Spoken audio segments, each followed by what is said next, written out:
Boa tarde, pessoal do quinto ano.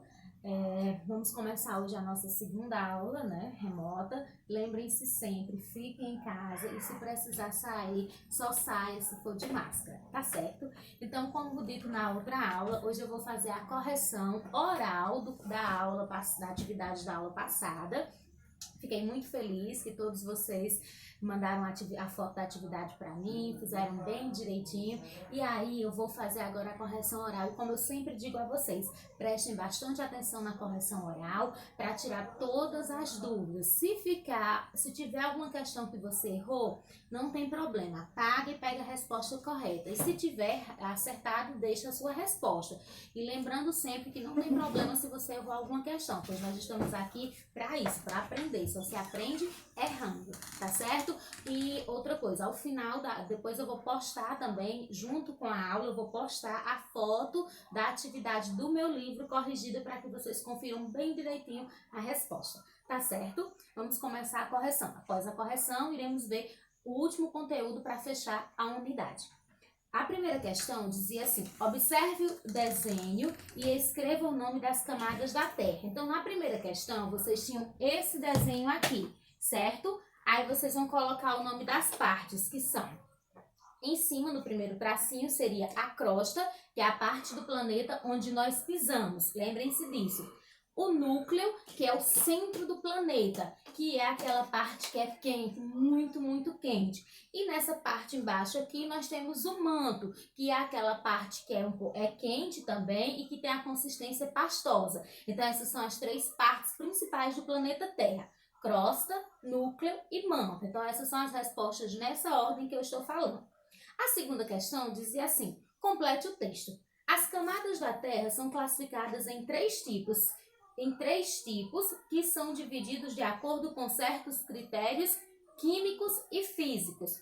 De forma simplificada, a Terra é formada por uma camada externa, denominada de crosta terrestre, um manto viscoso composto por substâncias ricas em ferro e magnésio e um núcleo na parte mais interna. Então, ao fazer a leitura do texto, eu já estou completando as palavras que eram para completar, já que essa questão era de completar. E aí vocês vão observando se completaram corretamente, tá certo? A terceira questão: de que é formada a crosta terrestre? Ela é formada por uma fina e dura camada de rochas, tá certo? A quarta questão diz assim: o que provoca os movimentos das placas na crosta terrestre? Então, o que vai provocar esse movimento das placas é o calor do interior da Terra que provoca os movimentos. Então, lembrem-se que o interior da Terra ele é muito, muito quente. Temperaturas chegando no núcleo a mais de 3 mil graus Celsius. Então, como essa temperatura embaixo é muito quente, é como se estivesse fervendo.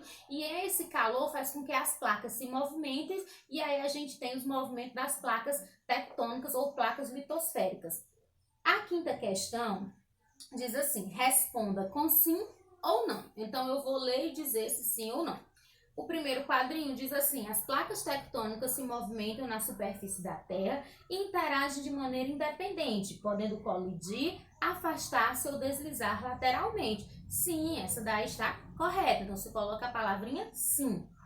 A camada mais sólida da Terra se chama litosfera. Sim, também.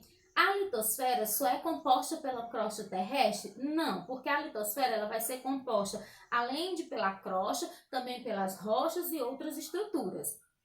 A crosta terrestre é constituída principalmente por rochas sólidas formadas por diferentes minerais, que se apresentam em pedaços classificados em placas tectônicas? Sim.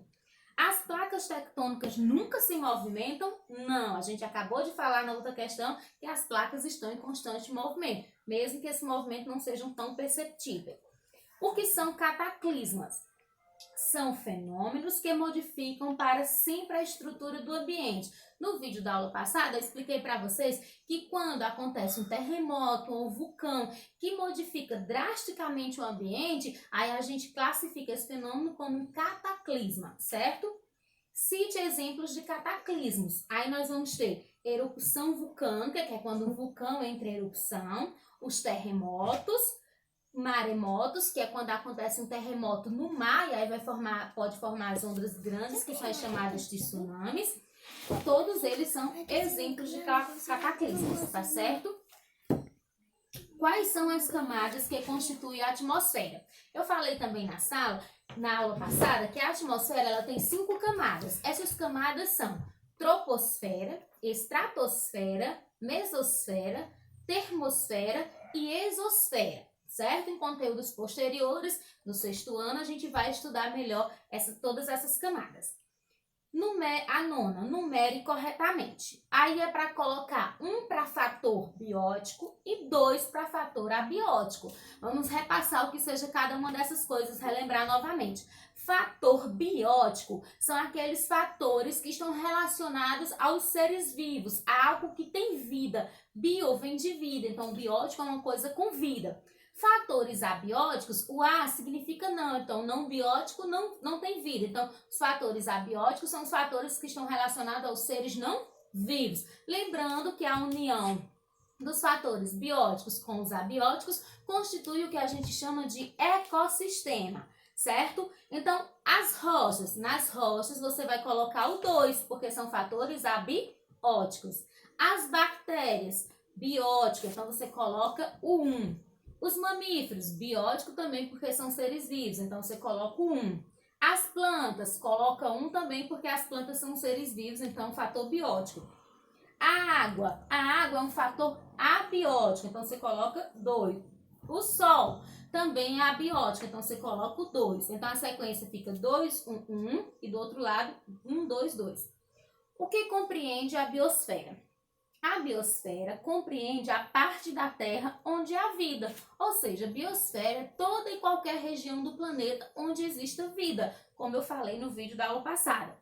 Explique como a biosfera vem sendo tratada pelos seres humanos nos últimos séculos. Então, a biosfera é toda e qualquer parte do planeta onde exista vida. Nessa parte, você ia explicar pessoalmente, com suas palavras, como ela vem sendo tratada. Vale ressaltar que é importante a gente lembrar que o homem, nos últimos anos, ele não vem tratando a biosfera de forma muito boa, porque ele vem causando problemas para a biosfera, como a questão da poluição do meio ambiente. Aí tem assim, agora faça um cartaz alertando sobre a ação humana na degradação da biosfera. Depois colhe no mural da sala de aula de sua escola. Infelizmente, essa parte nós não podemos fazer agora, porque não temos aula presencial, não é isso? Mas não tem problema, você poderia fazer em casa um cartaz bem bonito, falando sobre a degradação do ambiente, certo? E esse cartaz, você ia colocar quais são as formas que o homem degrada o meio ambiente. Ele degrada poluindo o solo, poluindo as águas, poluindo o ar com os gases tóxicos, certo? Então você fazia um cartaz e também colocando como evitar essa poluição e pode colocar, expor em qualquer lugar da sua casa, já que infelizmente no momento a gente não está podendo ir para a nossa sala de aula, certo? E a 12ª e última questão diz assim, de que é composta a hidrosfera?